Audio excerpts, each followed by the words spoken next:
This right here, girl, is an ad. I'm gonna need you to get you some of this Just Move Energy supplement so you can have the energy to get your workouts done like I need to get mine done, girl. It is sometimes a struggle and you need a little extra. Plus the protein shakes. I don't have an appetite a lot of the time. Protein shakes really help me after the workout because I do not want to be on the massage table with my stomach growling because that's where I'm going after this, okay? So I get my protein shake done before, boom, I got both of them. I'm ready, okay? I'm getting old. My knees is a problem. Do you see me warming it up?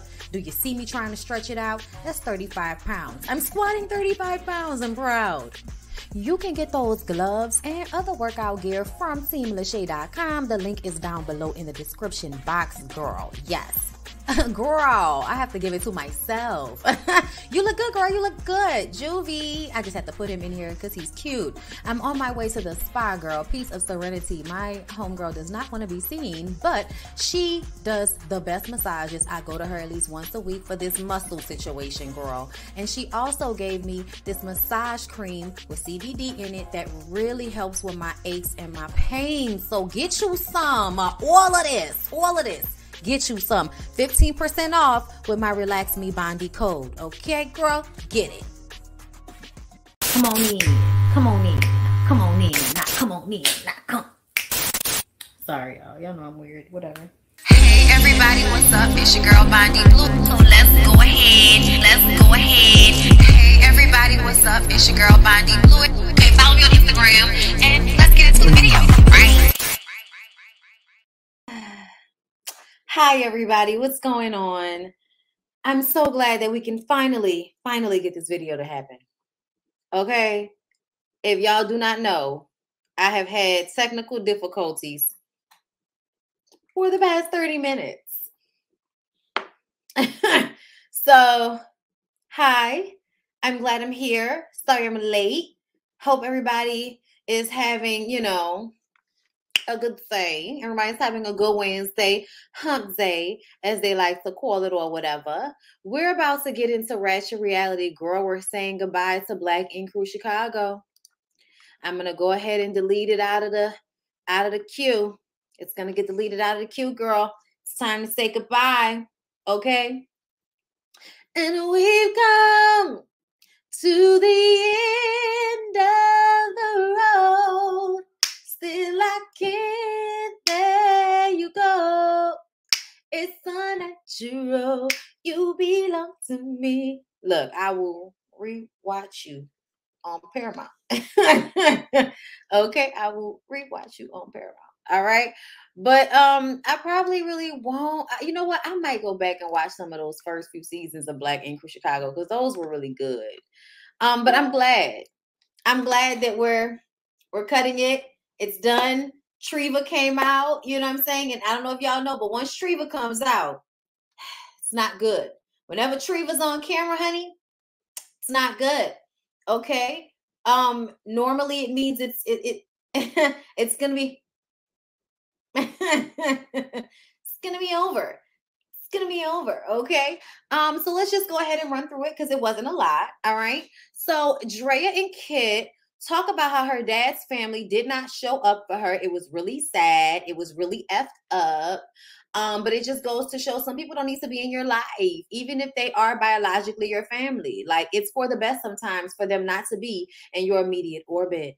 So Drea may be moving back to the East Coast for the family members that do love her, okay? Her uncle, his wife is sick, and she's thinking about going to help him take care of his sickly wife, as well as a lot of her other family members, I believe, are in Jersey.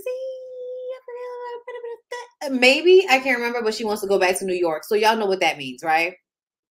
That means Drea is going to now flip-flop over to Black Ink Crew New York. That's what it seems like we're doing nowadays. We're just going to keep flip-flopping on whichever show is on, And that's it. Look, whatever y'all need to do. But I know y'all want me to have high hopes for Black Ink Crew New York, but I just don't. Like, I just don't have high hopes. Honestly, I feel like it'll be like this. It'll be lackluster. It'll be like, did we need that? I guess we needed the farewell, adieu. But yeah, back to the notes. Okay, so Dre is going back to the East Coast 4 is moving to Dallas. So he wants to have a little shindig get together for everybody. Brittany, who is the manager, I don't know why they're always changing her name. Like every time we turn around, there's a new name: B Rocka, B Smack, Brittany, like all of this. Also, y'all sending prayers out to Brandy. Okay. You hit me. If you don't make it, I kill you. That's how I feel about it. Brandy, please be okay. Ray J, stop being an asshole. Go and see about your sister, please. So anyway, Brittany is doing a promotion to bring in some clients, and the tattoo artists are late. They're not there.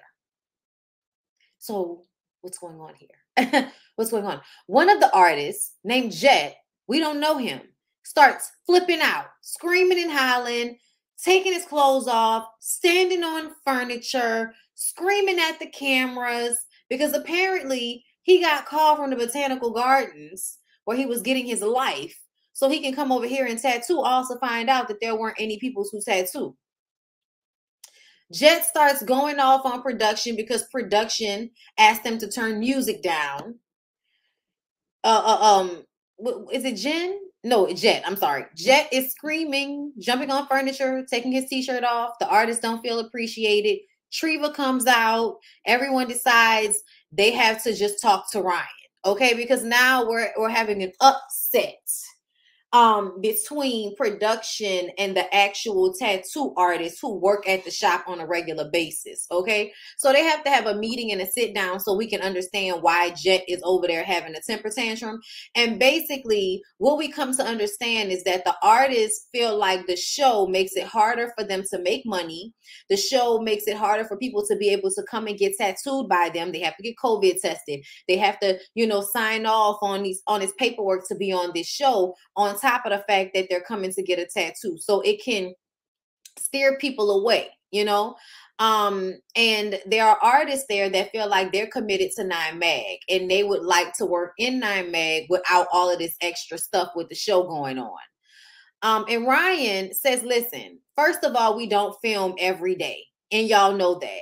So don't make it seem like every time somebody comes here, this is what they have to deal with, when that's not necessarily the truth. You know what I'm saying? If they come on a different day, they may not have to deal with the production portion of this. Okay. And if it's that much of a problem, have a conversation with him.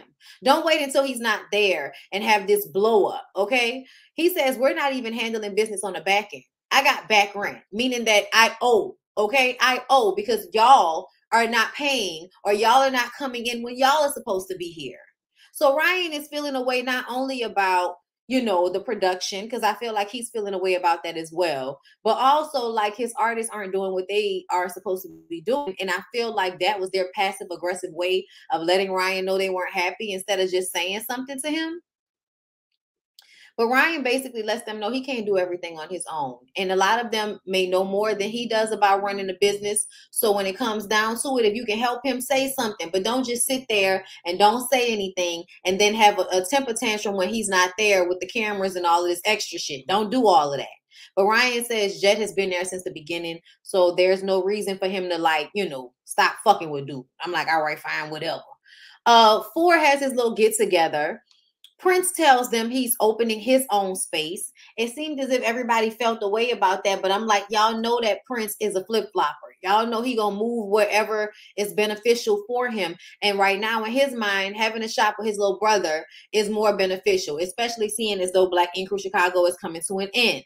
And I think that's what everybody is like coming to the understanding. Black Ink Crew Chicago is coming to an end, okay?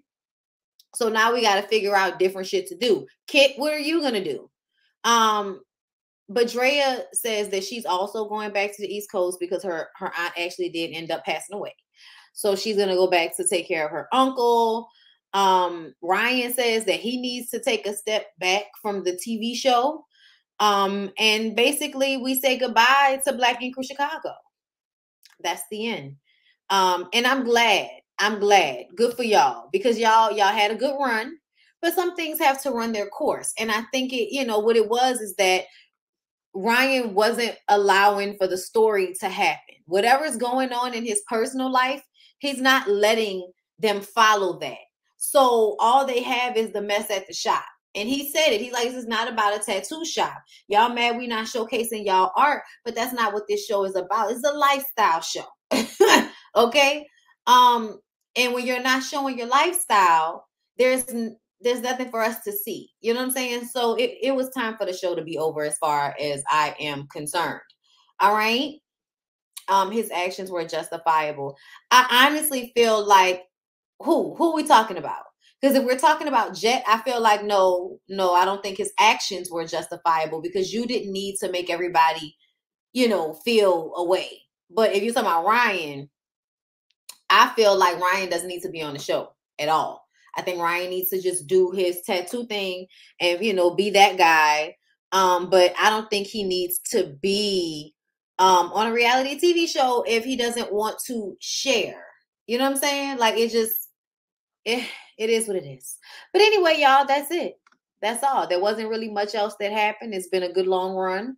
I don't think we saw any resolve with Ashley and Don, except for the fact that, they love each other. They're going to work it out. They put their feelings to the side to be there for Ford's going away party. Ryan gave Ford this beautiful, collage of pictures of them over the years. And, the good times that made us laugh. Okay, look. Gotta go. All right, y'all. We're flipping over. We're flipping over to Love and Hip Hop Miami. Girl, do you think this era of TV is heading out? Yes and no. I think that this era, as far as the Black Ink Crew, Love and Hip Hop, era of television on VH1, yeah, I do. But I also feel like that doesn't mean that reality TV shows with ensemble casts are going away. I don't think that will happen because I think as long as we can make it entertaining and in real life thing, like look how good Love and Marriage Huntsville is doing. I think it needs to be growner. I think it needs to be more mature. I think it needs to show businesses. I think it needs to show, it needs to be more on the lines of what OWN is doing. Hate to say it, because OWN is dealing with like adults. Like this is grown people. Love and Hip Hop is the 20-something crowd. It's a whole bunch of 40-somethings on the 20-something show. And it's like, well, now I feel like y'all need to get the 20-somethings back on Love and Hip Hop. Y'all need to find the young ones, get the young ones, put the young ones on there, see how that works. But for us older people, we need content that reflects where we are in life, which is businesses, married, children, single life, traveling, whatever the fuck. But like it needs to reflect the time in which we are in. You know what I'm saying? Yeah, show some growth. Yeah, I think as we mature, that our shows mature with us. Exactly. I still think Kat Tat should have her show start fresh. I do too. But see, that also goes back to everybody learning the format. Once everybody has learned the format for reality TV, it's not as exciting anymore because they make it predictable. So it has to make sense. Anyway, y'all, Amara is still FaceTiming her baby daddy, meaning that his ass has not come back to Miami to be there for her and those children. Julian sent her a congratulations text, so they end up meeting up later on to talk about this contract that she's in. Julian, put me in a contract. Like I don't know why she's always yelling. Amara's always yelling, and I don't know why.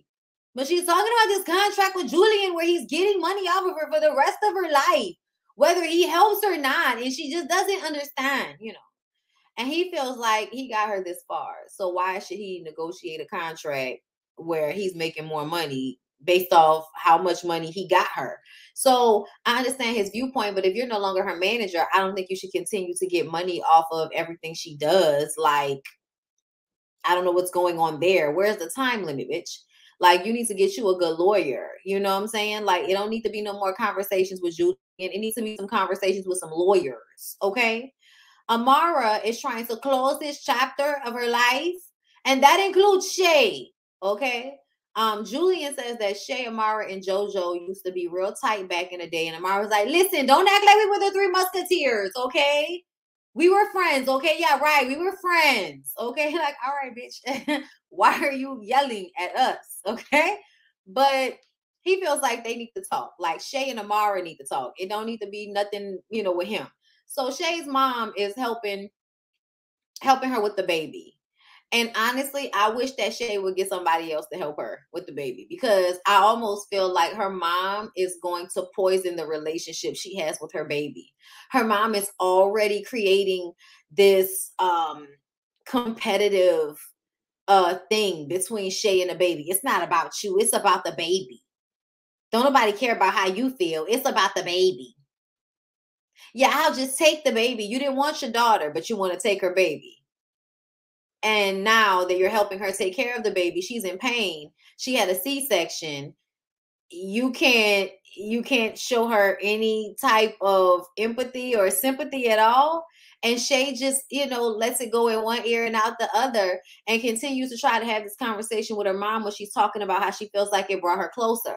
And then her mom didn't read that cue at all, and felt like the only reason that Shay and her are getting along now is because Shay is scared that her mom will leave her to take care of the baby by herself.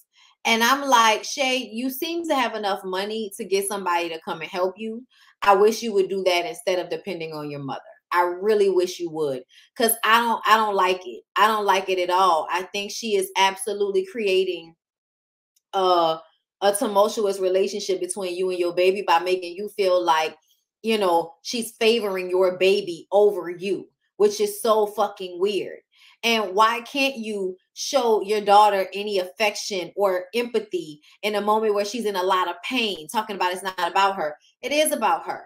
Like, this is her first baby. Although this is, a baby situation, it's definitely, it's definitely about Shay as well. So it was very jarring to see her mom handle her in that way when she was so vulnerable. Why would you say do that? It's almost as if mother that have strained relationships with their daughters use their grandkids as a do-over, but don't want to fix the real issue. Yes, absolutely. Something is fake about them, but it looks like Iyanla will be making an appearance. Yes, I saw Iyanla in the preview. I noticed Shay got all that rah for everyone but her mom. Because it's a reflection. It's so obvious that Shay has a terrible attitude and a fucked up disposition and worry about things. She worries about things she doesn't worry about. And it's because of her mom. And she keeps trying to go to her mom to heal the relationship with her mom. And really, she needs to go and heal herself from the relationship with her mom and leave her mom where she is. Like, your mom is not going to be what you need. She's never going to be that. She refuses to see that she has hurt you or that she continues to hurt you. So I just kind of feel like, I don't care who you are, you have to X people out your life. When Shay and her brother was on Iyanla, her mother was a trash ass human on there. Exactly. I think that's the thing I don't think is fake at all. I think the mom is trash. Like, she just is. The mother is vile. She wants to make sure that Shay has the same negative mother-daughter experience. Ooh, that's a good point. That's a good point. But anyway, moving on from there, Julian comes over to see the baby. And then Shay refers to Julian as her bestie. And I was just like, Shay, that's like hella immature, right? For you to consider this man who you do business with as your bestie. I don't think Julian is the type of man that would consider a woman his friend unless he has something to gain financially. So I feel like you're playing yourself with this over, you know what I'm saying? Like this over familiarity with this relationship with this man that I feel like it's not something that's mutual. You're going to act like it is, but I don't think that Julian feels the same way about you. I think Julian seems to screw over almost everybody he does business with. So just because it hasn't happened to you yet doesn't mean that it won't happen. And yeah, when she said that, I was like, you're a bestie. Like, girl, cut it the fuck out. Like, you too old for that. Like, you think this man is your bestie? Oh, okay. I feel like we still don't know who the baby daddy is, and I don't know why we don't know who the baby daddy is, but that's weird to me. And I've said that because that's happened on not even other shows, but just with other celebrity women where they have babies and they don't want you to know who the baby daddy is. And you're just kind of like, this is so weird. that y'all are like hiding who the baby daddy is. Like, is it a married man or some shit like that? She may also be trying to destroy the relationship with Shay and her daughter because maybe she knows Shay will be a better mother than she was. I think so. I definitely think that Shay is emotionally stunted when it comes to her mother. She is still hoping to have a mommy and me bond. Yeah, it's not going to happen. Not even saying a sperm donor. Right. Like, if that's the case, fine.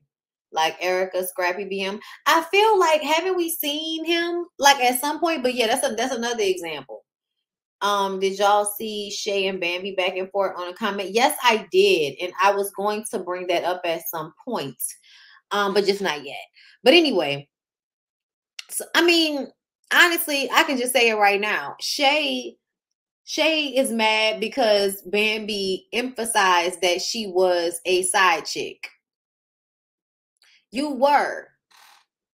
I know you don't see yourself as that, but Scrappy played you like you were a side chick. And the only reason that you can't say that Bambi is a side chick is because Bambi is the only woman he married. Just because he might have had overlap between Erica and Bambi doesn't make Bambi a side chick, especially if he in fact married and had 3 children with Bambi. Bambi will never be considered a side chick. It's just, it won't ever be like that. It's not what it is.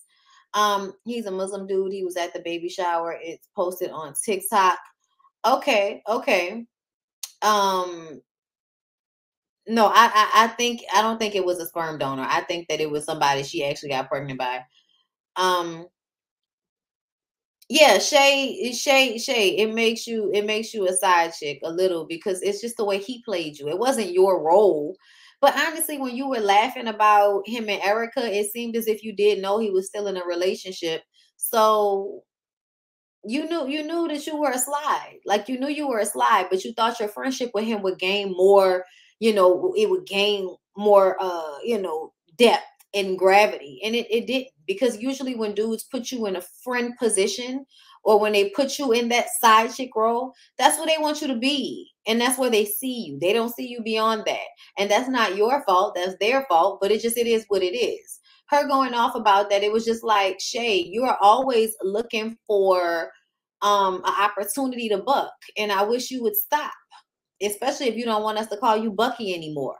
Can you stop looking for excuses to buck on people, to have these, these moments where you completely lose yourself and flip out? Like when she's talking to Julian, Julian comes over there. She talks to him about her mom. Shay says they need Iyanla, obviously.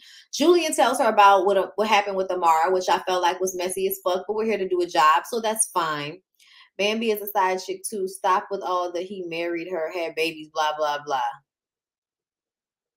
Okay, I mean, you can feel how you want to feel. I feel like if a man marries you, you're not a side chick. Because to me, women are only really, really side chicks when 2 things happen. When the man is married, and then when the girl knows he has a main girlfriend and she still fucks with him knowing that. Because she then puts herself in that position because she knows she's not the main girl. Bambi, on the other hand, say what you want, that was just overlap to me, because I don't think Bambi ever was about to play no position for anybody, because as soon as he started fucking with Bambi, all of the shit with everybody else ceased. And please don't think just because Bambi was in a fucking jacuzzi with Benzino, who was single at the time, that don't make her a side chick. I'm gonna need for y'all to get that straight, because a lot of y'all think that, these chicks is side chicks just because you think you the main chick. But the the truth of the matter is, if a man has never been married, they ain't really no brevity to like that. No, it doesn't matter. Like once he marries the one girl and that's the girl he married, no, she was not a side chick. No, I know. Just overlap. But no, I'm sorry, honey. It doesn't matter what you think. You know what I'm saying? Like the one that got the ring definitely gets absolved from being any type of side chick when she's the one is the only one with the ring. Not to say that that really matters, being married to Scrappy. Like, I'm not saying that that matters in the grand scheme of things. Like, it doesn't give Bambi any really, no greater value in this world. But as it pertains to the role of a side chick, I think that Shay absolutely liked to play this role with people, like the competition of I'm gonna take your man. Like, she definitely had that mindset. I think Bambi just started fucking with Scrappy, and Scrappy was already on his way out with Erica. He just couldn't stop fucking her for a little while because that was his baby mom. Y'all know how that happened, okay? The whole thing with Bambi is she was so hung up on light-skinned Keisha becoming a homewrecker, like her friend wasn't filling up on Kirk in public. Hypocrite. Ooh, okay. Except for Amina, was a whole wife and a side chick. She was. Okay, she was. Okay, it ceased because she played her cards right, gave him some pussy, got him hooked, and cut him off until he publicly left Erica. But okay, let's go with the narrative. I mean, like I said, like you just perfectly explained why that's not the same thing. Like, honestly, but it is what it is. People can see it however they want to see it. But what we do know is right now, today, that's that man's wife. Like, I don't know why. So she's a side chick because she played her cards right? Okay. Okay. I mean, if that's how you feel about it, girl, that's fine. I know where we are today, though. I know what we are today. And today we know who all of Bambi's baby children baby daddy, like, we know who all of those kids belong to. We know who those kids belong to. But okay. I just, I as a married person, I do feel like, y'all do a lot in the girlfriend boyfriend relationships with feeling like, ooh, side chick and all that, when really, like, if you don't have the ring, sometimes the niggas consider it fair game if they don't have a ring. It's the same thing for women. Like, if you don't have a ring, can't you still get scooped on? I mean, you technically single. Like, think about it how you want to. I personally don't give a shit. But outside of that, Bambi, if y'all feel like Bambi don't have a right to call Shay a side chick, that's cool. That's cool. I personally don't care. I don't care. Okay, listen. Hey, Windsor, listen. Single until married. That's how I feel. So, like, I don't put too much weight in this whole situation. With the ring, you can be taken. Yes, you can. You absolutely can. You absolutely can. But you can also get sued, depending on where you live, if a motherfucker get took. Okay? I like the way everybody tries to act as if there are no differences between marriage and, your boyfriend, girlfriend relationships. But, like, to me, as a married person, I think there is a definite difference to the situation. And I feel like if y'all made more of a difference, maybe y'all would get more out of these niggas than y'all do. Because sometimes I feel like y'all be out here acting like, you're in a wife role when you're not. And, you find out. And hey, it doesn't matter, because just because you're a wife don't mean you can't get cheated on, all of that shit. But, if he goes missing, like, I have the insurance policy. Like, feel what you want. Yeah. You know what I'm saying? Like, don't nobody want nobody husband. I ain't got time for that. That's because so many people playing house and have no respect for marriages. For real. Like, that's what it really sound like. To me, it really, really sound like this right here. This what it sound like right here. This right here. Ebony, this one right here, girl. This is where I'm at with it. Right. Like, I've, Fantasia was a side chick and had to pay his wife. Do y'all hear what I'm saying? Playing wife isn't married, and women at times give too much of themselves too soon. Exactly. And I feel like that was one of the things that Shay would do in those relationships. Like, think too much of the relationship, give too much of herself, go too deep too soon. Bitch, pull it back. That's why I'm not mad at the BAM. Because if the BAM played her positioning right and did what she was supposed to do, you know, I want the nigga, so I'm gonna put the pussy on him, and then I'm gonna fade into the back until you make it for real. Like, is that not what you supposed to do? Like, I'm sorry, I thought that was the way you do it. I don't know. Was I supposed to, you know, count on meeting him first? Like, the fuck? People think marriage isn't important until y'all break up. Oh, and then everybody hurt. They breaking up. Oh, I'm so hurt. I can't believe it. Shay didn't know her position. That was her issue. And that is the point that I'm really making with this whole Bambi saying that Shay's a side chick thing. She in fact often overplayed her position. She needed to keep it playing. Okay? Thank you, people in the comments. Okay? My kid's dad put me out his house after 8 years together, and I had to rebuild the life of myself and my kids, and I promised I would never make that mistake again.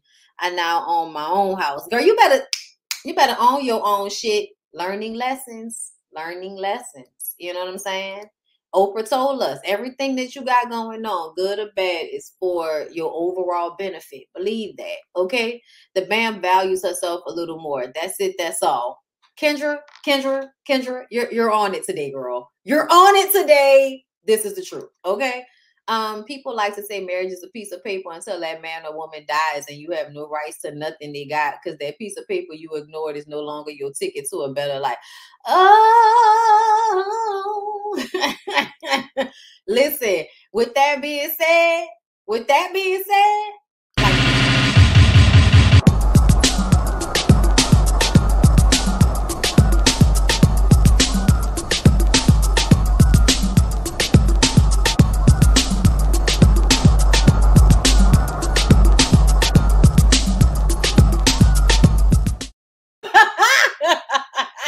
marriage don't matter until they put you in a eulogy as his loyal companion like a damn German Shepherd. Oh my God.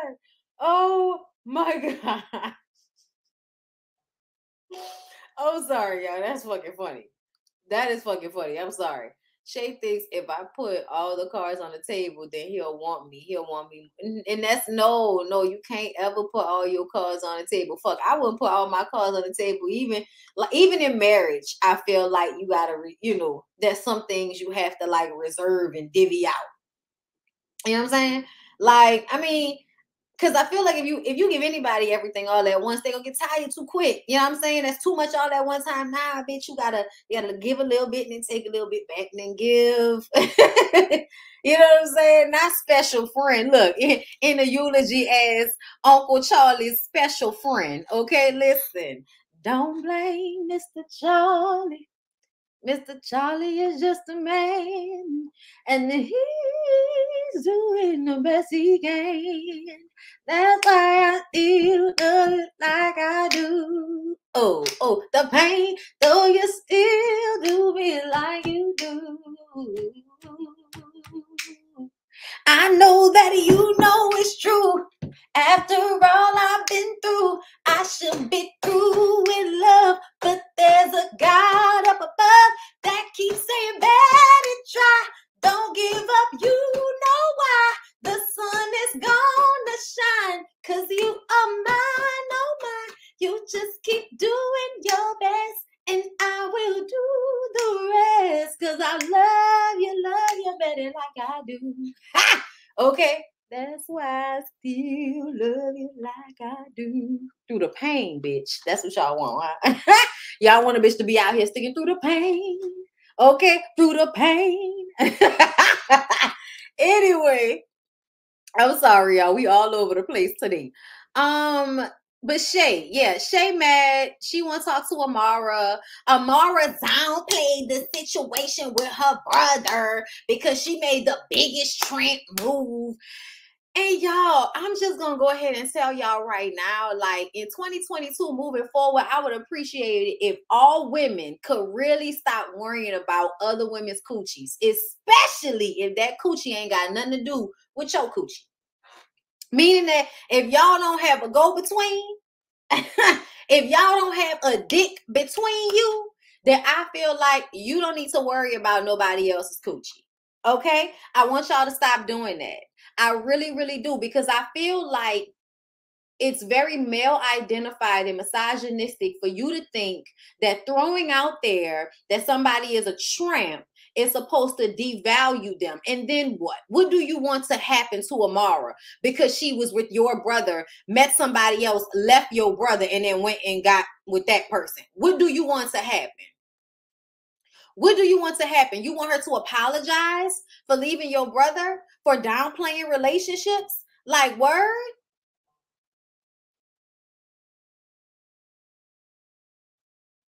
For what? What is that going to do for you?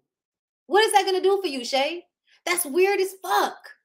That is weird as fuck. And I really want y'all to realize how crazy it is. It really sounds crazy when another woman is talking about how it, oh, you know, you a hoe and da-da-da-da-da. Bitch, what is it to you? What is it to you? What is it to you? Unless we have a dick between us, unless we are sharing a vagina, we have nothing to discuss as far as what I do with mine and what you do with yours. Because the truth of the matter is, whole shit only becomes problematic when people get hurt. That's the only time whole shit becomes problematic. Outside of that, that's why y'all love whole shit so much. That's why y'all love whole shit so much. Because there's a level of whole shit that don't bother nobody. Leave them people alone. And at the end of the day, relationships work out and sometimes they don't. And usually more than not, they don't work out. They don't work out. And Shay, your brother's a bum. Your brother wears the same jacket and hat situation every time we see him. Every time we see him, he's in the same hat, jacket, jean combo. They were going to break up. Amara was going to come to her senses. You need to recognize how your feelings about this situation with Amara and your brother is a lot the way your mom is protective of your brothers but don't give a shit about you. It's very similar. It's very similar. Thank you, Makai, for the super chat. I ain't gonna lie. I feel like they all had overlap and were mad at each other rather than scrappy. Dudes love pinning women against each other. And this is real. And this is real. This is real. Okay? I feel like Bam didn't really even need to say anything about Shay, but I know they have like long-standing beefage. Okay? But yeah, I just kind of feel like it's just them, you know, letting niggas fuck their head up, y'all. And I hate the fact that we talking about both shows, but they're on different shows. Like this shit with Bambi did not even happen yet. We gotta wait till we get to Love and Hip Hop Atlanta to talk about it, y'all. Why y'all jumping a gun on me? Ugh. I don't understand how Shay has all this energy, this negative energy toward Amara when she should be basking in her baby glow. All that bad energy around that baby. That's what I was thinking. Crystal, thank you for bringing it back to that. Because that's what I was thinking the whole time I was watching it. I was like, Shay, you just had your first baby. You just had a C-section. And you really got the energy that bitch Amara. Do you know how hard it is to say bitch up and through your gut? Bitch, you had to bend over to curse that lady out because it hurt. Like, think about like how every time you want to get mad about something that really you shouldn't be mad about, like whatever your brother got going on, that right there, you need to let that go. You need to let that go, girl. Like, you sound crazy still being upset or being upset at all about that situation. Like, you crazy. Ain't nobody did nothing to your family. Stop it. You corny. Flo. Ooh. Flo. Flo has a meeting with her mom and her sisters because she needs to deal with the biggest issue she has. Gael. I said, bitch, Gael. Gael is your biggest issue? Okay. So we meet up with Gael. And this was supposed to get the sisters and the mama to beat up on Gael, but ain't nobody beating up on Gael. Gael get a vibe that, bitch, you can call all our sisters and our mama, and I'ma still tell you, I fucked your nigga, you a weak ass bitch, you just like mommy, letting the nigga cheat on you. Oh, you didn't know our daddy was cheating, bitch, where were you? Where were you? Okay? Like, Gael said, I don't give a fuck. Marlon still got a 12-year-old daughter. Marlon still got a 13-year-old daughter with his ex-girlfriend. It don't matter that I fucked him. He still ain't doing right by you. Yeah, I had an affair with Marlon. I did. But he got a kid on you, bitch. And that's some weak bitch shit. For you to be with him and stay with him, that's some weak bitch shit. Just like when mommy was staying with daddy. He had kids outside too. Flo is like, what? What do you mean? I had no idea. Like, get the fuck out of here. Everybody know when they part be a Rolling Stone. Cut it out. Cut it out. Like, you sound crazy. Gael, you sound crazy too. Because you calling your sister a weak bitch for being with a man who you went and slurped up behind her. Yikes. Marlon must have that like demon death dick. You know what I'm saying? I really do feel like there are certain men that really should just be prostitutes. Stop trying to be in relationships with people. Get vasectomies because you really probably don't take care of them children. Even though you like to pretend like you do. You know, and let it go. Let it go. So we need to go back to Flo later. So come back.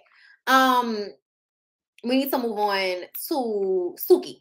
Suki gets surgery. Y'all know I told y'all I didn't think Suki needed more surgery, but Suki went in to get another BBL. After we see how much pain she's in, she goes to like the little recovery place, which is like hotel rooms where the nurses come in and check on you and make sure you're okay. Bill was trying to get her to eat, but y'all, Bill, it's as sweet as Bill can seem sometimes. It don't seem like he's not firing on all cylinders. He's not really helping her at all. Like when she came and laid in the car, he was like, "Oh, you on my stomach, nigga." She on your stomach. Then when she needed help getting out the bed, he was like, "I can't help you. You got to do it." I was like, you could absolutely help her. Like, what are you talking about? I don't know. It just kind of felt like it kind of felt like he's slow. Suki need to just, Suki need to do better. I don't think Suki need a nigga though. I think that Suki need to get her a good Judy, a good girlfriend, a good gay friend who she can, count on through thick and thin. Like, I think, she needs somebody like that. She needs to really stop fucking around with Bill because it's giving slow and he can't help you if he can't even figure his own shit out. Okay. Nigga wearing your clothes. Anyway. So Trick and Snoop bring Bill on their little yacht with all of the paid prostitutes. No disrespect to those girls, but that's what it's given. Y'all are either extras, video girls or paid prostitutes, whichever. I'm honestly going to say, I hope you a paid prostitute up there with Trick Daddy. With your arms around Trick Daddy, with him all close to your face like that, I'm a hope that you was a paid. I'm hoping that you making a nice little bit of change for this situation because, girl, what other reason would we have to be there? But y'all, Bill looks sad. Bill looked like he wasn't that happy that Suki wasn't there. Snoop says, we guys, so we got to fix this thing. You know what I'm saying? Trick said, I won't fix his mindset, okay? Because he was acting like a tender dick, helping Suki get dressed, okay? And I was just kind of like, yeah, listen to the niggas who we haven't seen with a female. These paid prostitutes don't count. These paid prostitutes don't count now. Bill, do not listen to Trick Daddy. Trick Daddy does not have a woman. Okay? And he won't let go of the woman that's trying to run from him. All right? Don't listen to him. Talking about tender dick. I said, tender dick? Bill's dick might actually work. And you have the audacity to call this man tender dick, probably popping all of the cocaine and Cialis you can find in Miami, and you calling the young man Bill tender dick, when really tender dick means you can't get it hard. Trick. Why is Snoop there? I don't know. But I think it's so funny when it seems as if the men come together and have this inflated sense of self, like Snoop saying that they're gods, but the only reason we even know you is because of Trina. Yikes.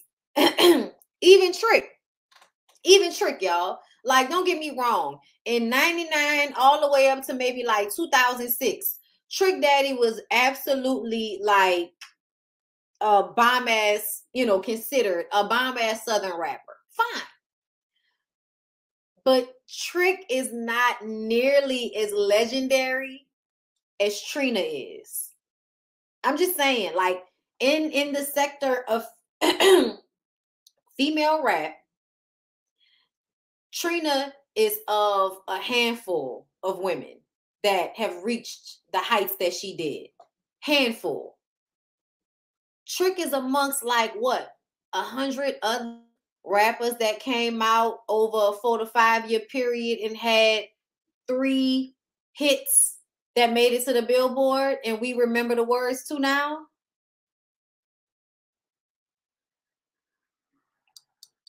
I'm just saying, and that's no disrespect. But when you ask me, when I look at it, I feel like it's so funny how these men pale in comparison to the women that they're around when you really look at it.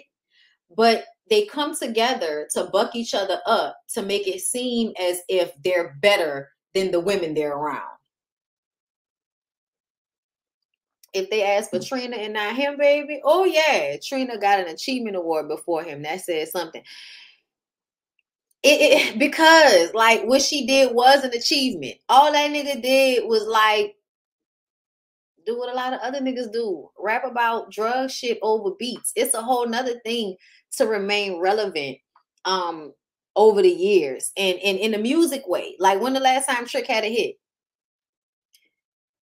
I can tell you right now, Trina's Receipts plays in my Jeep all the time. I don't need no receipt. I don't need no receipt. I don't need no receipt. I don't need no change. I ain't telling keep the change. I don't need no change. That'll keep the. I don't need no receipt. I don't need no receipt. I don't need no receipt.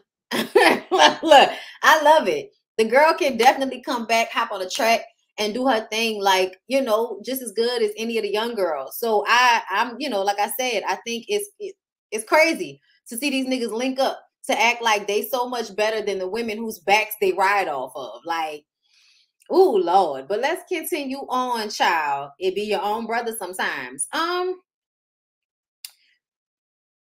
Suki FaceTimes with Bill and see women trying to come run up on him in the background, which made me feel like them niggas was doing that shit, like telling the girls to go run up on Bill. And Bill was like, nah, don't do that. Suki was like, who she is? What she say? Suki, you can barely stand, sweetheart. Calm down. You could barely get up and you can't wait to get on the phone and check a bitch. Okay? Bill comes back to the, the little hospice hotel, child, whatever the hell it's called. And he got gifts, he got Fendi, he got, edible arrangements, he got flowers because he wanted to make sure that she wasn't worried about nothing. And he also said, and she said it too, Suki was like, it was a trap. And I'm proud of you for not getting tricked by Trick. Okay? And Bill says that he ain't gonna never let the devil trick him. Suki says people be old and they be lonely. You know what I'm saying? And I was like, that's true. That's very, very true. But she said she ready to marry Bill. I said, girl, why? Girl, why? My older sister used to play Trick CDs so freaking much. It started skipping. Thank God for the man responding. Yes, no. Okay, listen. I don't know what this world's gonna bring, but I know one thing. That this is a life for me, baby, cause I'm a thug all day, every day, baby, cause I'm a thug, wouldn't change for the world, cause I'm a thug, that's right, you heard, baby, cause I'm a thug, oh yeah, check it out, could it be my bag jeans, my gold teeth that make me different from y'all, I ain't tripped dog, but listen dog, I'm a great more different from y'all, doing my thing, using my ghetto slang, and I represent thug, look, I don't stop, but I used to fuck with him. Used to. social media, reality TV, ruined it for Trick. Okay, just go lay down somewhere, Trick. Just go lay down some Trick. Okay, just go lay down somewhere because it's giving bitter, it's giving upset, it's giving bothered, it's giving lonely. Okay, and if you think you're lonely now, ooh yeah, wait until tonight. So y'all, Noriega talks to Ray J on FaceTime. He's celebrating another season of Drink Champs ending, and they clowning Ray J online at the time behind his verses. Till my baby's born, till my baby's till my baby's born, till my baby's born. Wow wish, wow wish, wow wish, wow wish, wow wish, wow wish. Oh my God. Wow wish, wow wish. I'm sorry, y'all. I'm still laughing at Ray J. Oh my God. Ray J said, and I did the interview with Daily Mail to protect my family. Okay, me and Prinky are still going through the divorce, but you know, for her to be, you know, with me and still a friend throughout these trying times, you know, we don't know what's gonna happen in the future. You know what I'm saying? Plus, I got this new video of Flo. Okay, so we gotta do the video for Say Pesa. You know what I'm saying? So that's going down. I was just kind of like, okay, Ray J. Now, did y'all see this week that Ray J has been online with the, you know, I want to commit, you know, aside and all of that? Did y'all see that? Begging for y'all attention. I knew as soon as he colored his hair light blonde, I said, somebody check on him. Okay, usually when he colors his hair, that means he probably about to go binge or do something, you know, weird. And yeah, we all heard about Brandy. We've already talked about it. You know, we extending our hands to prayer over Brandy. Brandy better be okay. As I said before at the beginning of this live, you hear me, bitch? If you don't make it, I kick it. Like, that's how I feel. Like, I don't need you to put me through that, Brandy. I've already been playing I Want to Be Down like all week. Like, like all of the different versions and shit. Okay, about this big, about this long, about this length, this gift. Okay, listen, we ain't gonna buy. But yeah, instinct me to another flow. Don't do it, Brandy. Bitch, you better be okay. All right. K-Rup, thank you for the super chat. Got me at work. That's the baby because I'm a thug. Listen, but we're seriously praying. They say that Brandy possibly had a seizure and she was in the hospital in LA, but we're not too sure. I'm waiting for more developments on the story. But you know, she just put out a post telling Ray J that she needs him. Like, and I remember rolling my eyes so hard because, you know, he put out the suicidal post and she put out the we need you. And now she didn't have some type of seizure. I don't have time for this. I don't have time for this. Ray J, fucking fix it. Okay. Take your little ass over there. Check on your sister. Make sure she okay. Calm down. Get some therapy. Stop stressing the family out. I feel like you stressing Brandy out. I don't know what's going on, but she don't need you to be stressed out. Okay? Like, I mean, you don't need her to be. We don't need her to be stressed out. Nick, get it together. I feel like you're stressing Brandy out.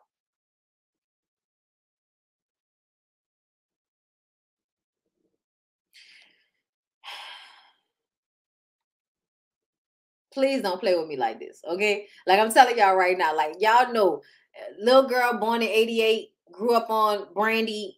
Don't play with me. Like, I'm so serious right now. Like, Brandy really can do no wrong. Like, Brandy, one of them people, like, she be doing shit, and I be like, shut up, Brandy. But I'll never say that shit, because this is one of the people you just don't be, you know, they act funny, they do weird shit, and you just be like, oh, that's Brandy. You know what I'm saying? You know, like, Brandy not problematic as Monica, but, you know, like, we love them all the same. We love them, okay? And we don't want nothing to happen to them. Not at all. But yeah, so Ray J has this video of Flo. And Flo is feeling bad about everything that's going on with Marlon. And she goes to the video shoot. And I don't know why, but it felt to me in some respect like something helped Flo go from being sad to ultra fucking like turned on. Like, I ain't gonna, you know, I'm not gonna put nothing out there, but I'm gonna just say Ray J was there. Oh, I hate when I be seeing it. I hate it. I hate it. I hate it. Okay, Pete. This is like in my mind what happened. This is not what really happened. But it feels like Ray J had his book bag. Flo came in sad. And Ray J was like, well, you know, I got what you need for that. And then boom, with the airbrush abs on, now we in the bed rolling around, rubbing oil on each other and shit. Like, I don't know what's going on, but I'ma just say the way she went from being sad to turned on, and then the way she was in the bed after, I don't know what was going on, but it was absolutely giving there's some white dust somewhere. Like, I don't know. I don't know. I ain't saying it in my mind, though. If it was a movie in my mind, somebody had a tray of white girl somewhere. In my mind. Not in real life. Okay? Fictional. All right? Look, y'all ain't about to catch me fucking tripping. You know those abs were airbrushed. That nigga ain't got no damn abs. Okay? What kind of bloating is going on over there, Ray J? Oh yeah, no, I think she be cheating too. I think she be cheating too. That's why she always forgiving him, because she do her shit too. He cheat, she cheat back, but she don't ever say nothing. Okay. So after the video shoot, Flo goes to see Marlon so she can tell him how disgusting he is. But she says, you know, what is this about you having a daughter, Marlon? I don't know anything about that. I don't know anything about that. Where's the proof? In the confessional, he tells us his ex-girlfriend got a teenage daughter that everybody think is his. I say, nigga, that's your daughter. Stop playing. To me, these days, it's yours until you prove that it's not. That's how I feel. It's your baby until you can prove it's not your baby. You know why? Because you did what it takes to have the baby, and you know that. You bust in somebody. So when you bust in somebody, it's a possibility that if there's a baby, it could be yours. And the only reason it's not is because the other nigga's sperm was stronger than yours. Or the woman, you know, her body chose whichever sperm, because that's, I mean, but they choose based off of which sperm is the strongest, which one they think will live and be a viable pregnancy. You know, your shit will pick, you know, if there was several sperm in there. Okay. So, you know, it's absolutely giving it's your baby. The baby back in Haiti, though, a teenager. Yeah. 12, 13 years old. He said that's what everybody think. I said, that's because it's true with your dumb ass. When Flo asked, he says he doesn't know anything about that. Flo says that she can see through his lies. Okay, why does he always want to hurt her? He says, so you just gonna, she says, so you just gonna believe your sister's lies? And I'm just kind of like, I'm tired of y'all. I'm tired of y'all, Marlon. Because Marlon, you know you a lie. I can't stand niggas that know they just want to keep the shit going, even though we know you lying, my nigga. We can see you. We can see you. We know you lying. Like, come on. And then this is the thing I can't stand the most. I was saying that the thing that really aggravates me about Marlon is the fact that you know you're a cheater. You know you're going to cheat either way. So why are you making it Flo's fault that you cheated? And now because you can't lie to her in order to convince her otherwise at this point, now you're going to tell her that you want a divorce and you're done and you're tired of her always questioning you when all you do is take care of everything because of her career. I said, you a lie. You a lie. Now you're going to make it seem like you take care of the kids, you take care of the business so that she can have her career. He is lying. I say, you full of shit. How dare you? You can tell the way their lives are set up that Marlon is a helpmate trying to get on. But essentially, I feel like you know who Flo is. Flo is about her business. Flo is about her money. That's why she's driving around in her nice Range Rover truck. And you're driving around in that old ass Toyota that you have to climb out of the window of. Make it make sense. Make it make sense. But now she crying and upset because him saying he wanted a divorce caught her off guard. I said, girl, what? It caught you off guard?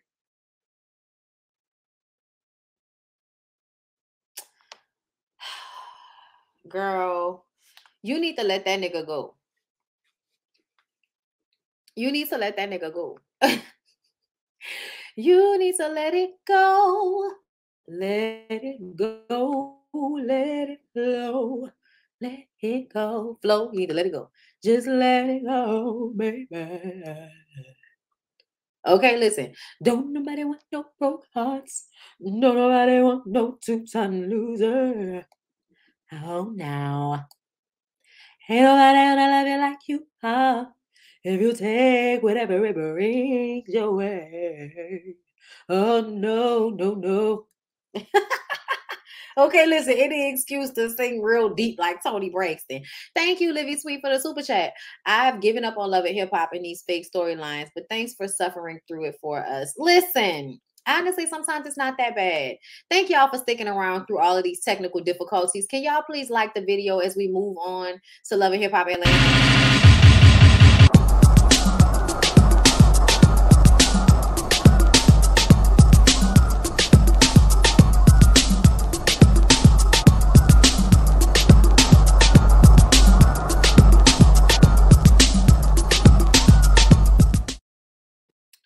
All right. I just want to remind everybody Friday, we're going to be getting into another Now That We're Grown. And I'm giving y'all the 5 heartbeats. Okay. I can't wait. You know, it's going to be a lot of singing. I'm going to make sure I warm up before we get into it. But Friday, be looking for this. Okay. Friday, be looking for this. All right. Okay, so let's go ahead and move on to Love and Hip Hop Atlanta, girl. Hey, they need to get Santana back. Do they? Yeah, I only watch the reviews. I might catch an episode. Yeah, I mean, listen, you really want me to give this to you because they're not giving you nothing on this show. They really not. They not. Y'all want me to come to y'all with it. And I know. I'm going to continue to do movie reviews. I'm gonna try to do one every week. Maybe up until like Thanksgiving, we'll see. Because y'all know, like, sometimes life be happening and shit, and I'm going out of town at the beginning of November, so there might be like a break. But I do plan on doing like a Halloween movie review. I don't know if I'll do more than one, considering the fact that we are doing Now That We're Grown. But I plan on making the Eve's Bayou one, the Halloween movie review. But we'll see. Because I know y'all like for me to do the stupid spooky shit. So we'll see. But anyway, let's go ahead and get into Love and Hip Hop Atlanta. So Kendra and Jock get home from meeting with Mita and Spice. And Jock feel like Kendra shouldn't have went down there. Okay, like you shouldn't have never been trying to find out what was going on. You know who you married, leave it where it's at. You know what I'm saying? When I married you, I decided to leave all of that behind. So you go and drudge it up is stupid because you already knew who I was before we got married. I feel like in essence, that's what Jock was saying. And Jock was right. I do feel like Jock was right when it came to this because ultimately, Kendra, you know that Jock was doing whatever he wanted to do before y'all got married. You need to just move from the clean slate of before we, when we got married. Don't worry about nothing that happened before because Jock is a whore. And y'all have already agreed that moving forward, as long as he does what he's supposed to do as a husband, y'all don't have any problems. So just move from that space. All of this bullshit with Mita is drama for the cameras as far as I'm concerned. Mita showed us the phone messages. He said they could have been photoshopped, but I saw that shit. Mita didn't take pictures of text. She didn't screenshot text. She took pictures of the phone with the text on it because I saw her nails holding the phone. So I was like, yeah, no. At the end of the day, you absolutely was fucking Mita when you and Kendra were together. I don't care what he's talking about. He can lie all day. If Kendra wants to believe that Jock was faithful to her at any point in their relationship but prior to the marriage, then she's stupid. Because we know that's not the case. Jock was going to do whatever he was going to do. That ring might keep him from cheating on you for what, the first 6 months? But after that, we'll see. We'll see. I don't believe it. I think that Jock will continue to just get better at cheating. He'll probably lessen the numbers. He'll probably pay closer attention to the women he cheats with. He probably won't cheat with any of the baby mamas because that brings a bunch of drama. Niggas know how to like lessen the load so that they don't get in trouble as much. But he's already set the blueprint for Kendra to not see him often, not expect him to call all the time. So that will give him the time and space to do whatever he wants to do, and she'll be none the wiser because Jock works a lot. His life is set up for him to continue doing what he does as long as he doesn't bring any more babies about. Put on a condom. Like that's really what Kendra has signed up for. It's cool. It's fine. Let's see. I did not see the interview that DJ Richie Sky did. Y'all should check that out. But I did not, because I already believe everything that Mita said. So I didn't know what else Mita was going to say that I was going to care about. But girl, everything you said about fucking him, I believe. We've been here this whole time with Jock. What the fuck? Like, I can't stand how everybody, and especially these men, the men on this show are going to act like we haven't been watching Jock fuck everybody this entire time. We really going to sit up here and act like Jock is faithful to somebody? Like, get out of my face with this. Like, seriously, the idea that he can be faithful to me is more of a surprising, astonishing chain of events. Like, I would be more surprised by Jock not cheating. I would be more surprised by that. I don't know. I think, Jock is a nympho. I think, it hasn't been checked. I don't think he needs for it to be checked. He's a rapper. Thank you, Lynette Bailey, for becoming a member. I appreciate you. I really don't know why Kendra is settling other than not wanting to start over or save face. Or maybe it's not settling for her. Maybe she enjoys the money, excitement, publicity portion of their relationship so much it overshadows the dirty dick part. But anyway, Kendra doesn't believe anything that Jock says. You shouldn't. She doesn't know who he is. This Phantom needs to unmask himself. Girl, please stop. Girl, please stop. Calm down, sit back, chill out. You're doing too much. She says that he needs to go and have a conversation with her family about this, because you asked for my hand in marriage. You asked my mom and my brother to marry me. Then you need to go and explain to them this situation. And I'm going to tell you, I'm not upset with her about this, because if the shit didn't come out publicly, then, we would have nothing to say to anybody.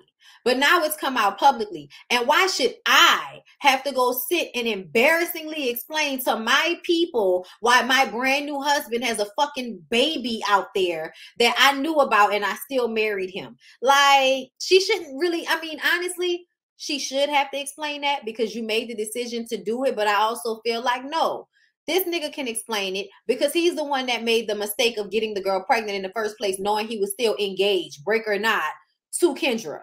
So for me, I feel like, no, I shouldn't have to explain shit to anybody. You did this, so you should have to explain. Jock doesn't feel like he should have to explain anything to anybody outside of Kendra. And I feel like, I don't think that's true. I think once the families are brought into situations like this, like when you bring another kid into it, yeah, you should absolutely feel like you need to talk to some people. You also need to talk to all your baby mamas about the brand new child that's going to be pulling from their child support. The fuck? Like, the finances ensures that whenever Jock has another baby, it affects everybody that still has a young child for him. And it's a few of them that still have children that, require child support payments. But anyway, child acting is terrible. Mita is putting together a performance to honor Spice, and she has Safari and Carly come, and they're performing, and Safari brings up, oh my God, Carly and Mita, you both fuck Jock. And they're like, oh my God, Safari, you're a whore. Is that why you get advice from Jock? Because, hoes of a feather stick together? Like, how dare you, your hoe ass, try to call us some hoes? The fuck? So Mita tells them that Kendra didn't believe her receipts that she showed to her. So she's over it at this point. She don't want to hear nothing else about Kendra Robinson and Jaceel. Okay. Safari asks if Carly will fuck him, and she says, hell no. Hell no. I say, Carly, you would. Shut up. Jock is mad at Spice. She pulls up on him and he doesn't want to hug her. And this is another thing. Like, Spice actually was like, I was trying to clear it up for you. And I thought Mita was going to say that y'all hadn't talked in so long. That's what I thought she was going to do. But when she pulled the thing out of her brassiere, I didn't know what to say. And I didn't know what to do. But, I still want you to come to my Grammy party. And Jock, I want to say this to you, Jock. Like, the fact that you are upset at anybody but yourself. To be clear, Jock, you fucked Mita. you got the other girl pregnant. Everybody's just responding to what you've done. Why do you feel like you have no parts in why this is happening? Why do you feel like you have the right to be mad at Spice because her friend who you were fucking basically blew up your spot? That's not Spice's fault. If you want to be mad at somebody, be mad at yourself. And you can be mad at Mita because Mita, I feel like, understood what y'all's relationship was. So her trying to blow up your spot was out of spite. Obviously upset that you've chosen Kendra. But either way, his attitude towards Spice had me like, nigga, are you serious? Are you for real? Are you really about to sit up here with an attitude with Spice like this is on her? And I love the way Spice was like, come on, Jock. Kendra's not here. Come on, Jock. I know you were still talking to Meta. And he was like, man, you don't know that. And she could have, no. You know why she knows? Because Spice was seeing shit in real time. Meaning that when you were texting her last year, Spice was seeing the text messages as they were probably popping up on Mita's phone. Not the shit that's been printed out after all of this time. She was probably seeing that shit in real time. The way Spice was talking, I feel like Spice has always known what was going on and was protecting Jock. And I'm like, y'all hoes is fucked up. Like, to me, it's fucked up the way y'all always look to protect these men when they're cheating. As a woman, like, you're actively trying to help Jock cover up cheating on Kendra, when honestly you shouldn't even have to do that because Kendra knows what the fuck she got herself into. Nobody should be having to cover up anything to Kendra. I would be looking at Kendra like Jock's sister. Girl, so you gonna sit up here and act like you don't know who he is? Y'all, I'm gonna take this down and cut it up and put it back up for y'all, okay? So it won't have all of these breaks in it. The Wi-Fi keeps disconnecting and then reconnecting. They must be working on it or something because it is really acting bad with me right now. But either way, like I was saying, the BAM is shooting a music video. Y'all know the BAM been trying to get back into music for a while now. Sierra comes through to support her, and she like, well, where's Scrappy at? Girl, where is Scrappy? Scrappy's not there. She says her and Scrappy got into it about Mama D because he wants her to just get over it and make up with Mama D. But Mama D be doing some outlandish shit, like going to Shay's baby shower and posting kind of, I guess, insinuating that Shay's baby could have been Scrappy's. Honestly, she did. Like, nobody thought that Shay's baby was Scrappy's until Mama D started showing up at her shit. And then it just kind of seemed like,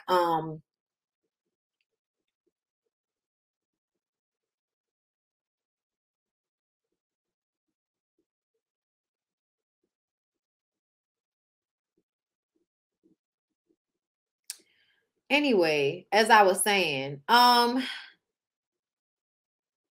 Bambi says Mama D is online talking about Scrappy's ex-side chick, making people think that Shay's baby could possibly be Scrappy's baby. Scrappy says if he thought it would be like this, he never would have gotten married, which is so fucked up to say to your wife that you would have never married her if you knew she couldn't get along with your mom, when you know it was going to be hard for anybody to get along with your damn mama because Mama D is crazy and overbearing, okay?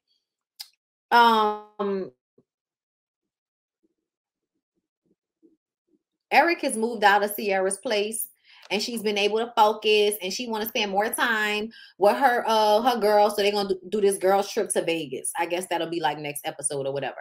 Scrappy is in the studio making love music, okay? And I'm like, all right, Scrappy, we need y'all to do something besides, you know, putting paws on people.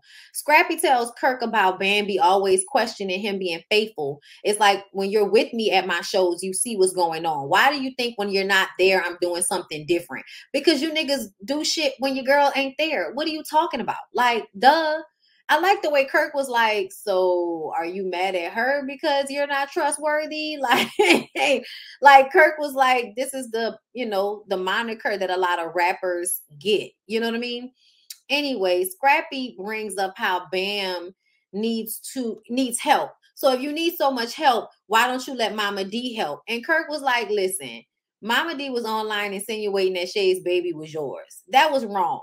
And Scrappy was like, yeah, that was wrong. Bam don't even realize that I actually do defend her. And I'm like, but you don't defend her in front of Mama D. And then when you talk to her, you're always telling her that she just needs to make up with Mama D, even though Mama D is always doing fucked up stuff to Bambi. So, child, I don't know what they're going to do, but I personally feel like Scrappy is not handling this situation right. Kirk talks about how Rashida daddy is a cuckoo bird, but he realizes that he's smart and he respects him.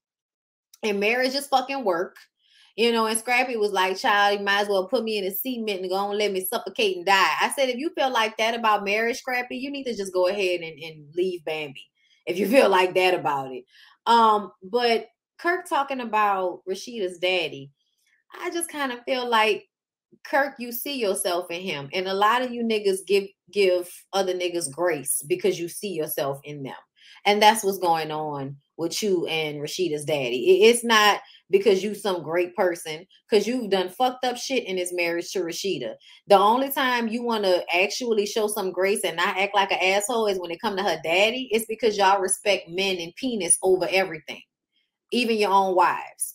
Like, I don't think Kirk responses to the men now make me think he wasn't as much as a ridiculous clown as his past behavior on the show shows. I don't know, because the nigga still did all of the shit they said he did. So maybe he's just trying to get closer to the Lord. Y'all know how people, when they get older and they got to start coloring their scalp, they realize that they need to get closer to the Lord because they don't know when they're going to be on the out.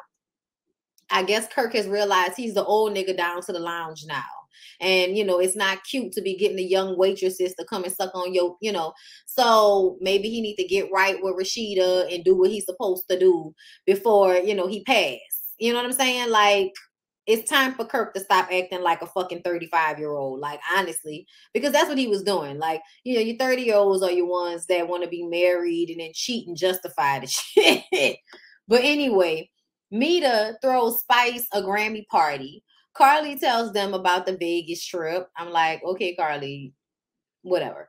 Erica talks to Mendices about Safari questioning the paternity of the baby. That's bullshit. I don't think for a second Safari is actually questioning the paternity of any of those kids. I think he believes those kids are his. But Erica wants us all to feel so bad because I'm going through it. I just want a divorce. I want to be free. Me and my children deserve to be free. Girl, all that shit. Nobody cares at this point. Shaking that fake ass in everybody's face, trying to keep your teeth in your mouth. Erica, girl, go sit down. We got it.